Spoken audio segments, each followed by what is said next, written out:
So, looking down here from Chestnut Knob, this is the it's about, I guess it's 8 miles across. It's a limestone sinkhole. You can kind of make up the ridge line. It's circular, but it's not it looks like a crater. And it's a limestone sinkhole up here on Chestnut Knob. You can still see the moon. The moon's still up. I don't know if you can zoom in there. Cool. And we're at about 4,400 feet, 4,000 feet. There's some great views at some of the other ridges. There's an odd mask here. Was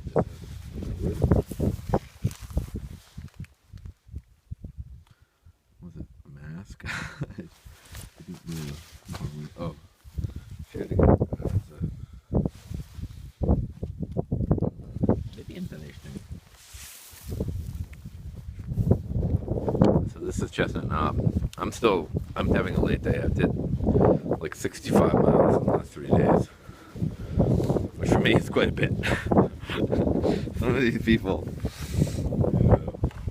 So here's the inside of the old firewarden's cabin. Probably the smartest thing they did up here was close up the fireplace. And this place is in great shape. I've seen some of these other cabins, the really old Appalachian Trail cabins, that get really torn up. Like the one in Killington is a mess. That's mostly from skiers. But I imagine after hunting season, not a lot of people come by here. So, gotta get packed, get ready to go. Got another 100 miles to Damascus. So, I've made an executive decision to stay over here at Chestnut Knob. It's like 1 o'clock. I decided just to dry everything out. Maybe just drying out the condensation. And you can see here, this is the bottom sheet. And I've preserved this well. This doesn't have any holes in it. Because I use a Tyvek ground sheet. It's a really good idea if you have a bivvy. You gotta have a ground sheet because if you get any holes in it, you're kind of done for. And the top is a waterproof. It's exactly. I think it's some kind of Gore-Tex. I'm not sure what grade. And then another good thing I like to do is just sun out, give a sun bath to my sleeping bag. This is the Ledge Designs 20. It's called an ultralight bag. It does. It has. It's called an ultralight bag. I guess it is. I think it's just another generation of what was considered ultralight. It does weigh about 4 pounds 4 ounces. Not 4.5, 4 pounds 4 ounces. It's also an XL, so I can kind of wrap it over my head easy. And it had a little condensation. It's dry now. It's been up here for a while. Just letting it air out and get some UV to kill off the stinkies. And a couple other things, like let's see. This is the beanie I found for winter hiking. I'll talk a little bit about my winter hiking stuff. I found this beanie. It's a Manchester United beanie. I found this in New Jersey. I'd already sent my winter hat home, but that's been working pretty good. I can wear it under my. I have the heaviest. I think it's Capilene 4 Patagonia long sleeve shirt. This has a hood, which I really like a lot, and I like wearing that beanie under the hood. Keeps me nice and warm. And the Capilene I found, people say different things about Capilene. I don't know if it's a matter of personal biology, but this does not hold stink very much. So got that to stay warm. I start wearing this during the day. I also found this fleece jacket. It's a zip-up jacket, fleece. It doesn't have a logo on the front, but it's an LL Bean, which I think is great. I found an XL. This is just on the side of the trail. If anybody viewing this lost an LL Bean fleece, and you can tell me within some specificity where you left it and when you lost it, I'll be happy to send it back to you if you can get in touch with me. But if you're just screwing around with me, I guess you could pretend like you know where I found it, but you probably won't know where I found it unless you know where I found it. The other part of my warm winter gear, well, my zip-off pants, I wear those. I haven't worn any long underwear yet during the day.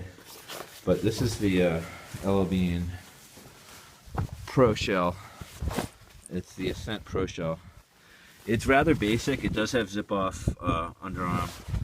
It has waterproofing on the zips, which I like a lot, and a breast zip and a side pocket zip. There is an inside pocket as well. It has drawstrings, so you can pull it in. And everything on this is kind of it's reinforced. It's got a expandable pouch pocket here and a hood that will give you full facial protection. If you zip this all the way up, it covers most of your face, so it's good in high winds. And this again is the Ella Bean Ascent Pro Shell. I believe this is the only Pro Shell they sell. They may have changed their sort of signature Pro Shell. They may change the name of it. I got this a few years ago, and this is the second one I've had.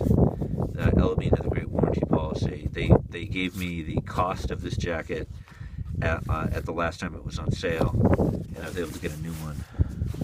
But I really like this coat a lot. Very warm, holds heat really well. It's waterproof. I like it a lot. It's also rugged. I haven't had any problems getting holes or anything like that. So that's a little bit about what I'm wearing for the warm weather, for the cold weather. And I'm zeroing here today.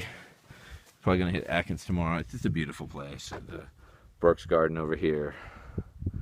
Over here I've got a view of the ridges. It's gorgeous. So just drying out and resting. What bad weather's coming in, so other people are probably going to be holing up too, so I don't think I'm going to be too far behind, folks, but get back to it tomorrow. So it's getting on sunset. It's really beautiful here in Burke's Garden, the way you can see the hills, the shadows creeping up the valley, and the weather's still nice. Across here, I was just talking to someone. This is actually Mount Rogers and Sugarloaf. Sugar, the other one, Sugar Shack Mountain. The Mount Rogers is the highest peak in Virginia. I'm going to be hiking this way, up over here, and then up here. This is the Grayson Highlands here. So I have to go through that. And my weather's going to be deteriorating tomorrow.